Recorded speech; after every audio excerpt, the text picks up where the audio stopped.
Okay, starting off with Kirk Division. Kirk Division is actually one of our most centrally located divisions. It's in the middle of the city. It was, built back in 1947, so it's over 60 years old. It's been part of the community for many, many years. Well, being built back in 1947, it's like an old house.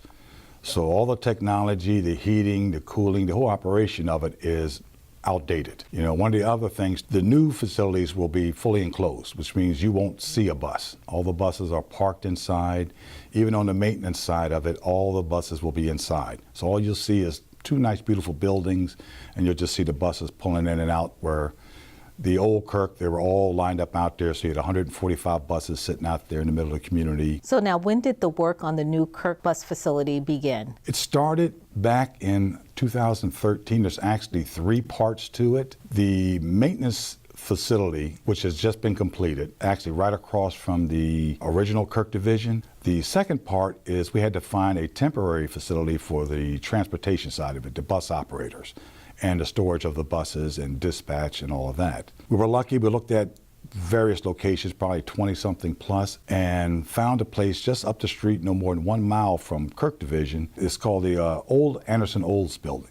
And the final part is the big transportation, what they call Phase 2 Ultimate.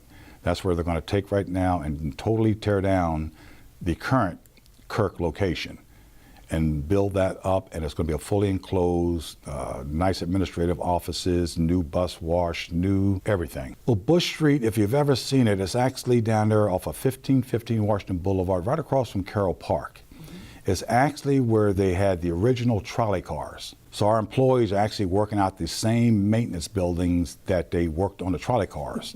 The buildings are over 100 years old. So they're part of the historical society, so we can't change a lot, can't touch a lot of it because it is a historical building. We applied for another grant, state of good repair, and bought another a factory that was closing down right there on Bush Street, right next to our facility. And we took that grant and we moved our main engine overhaul shop, our rebuild shop, and our air conditioning shop, which were in the old buildings, and moved them to the new high-tech building that they have now, which is actually one of the best in the country. That's actually done. We moved in at the end of 2017, so it's fully operational right now.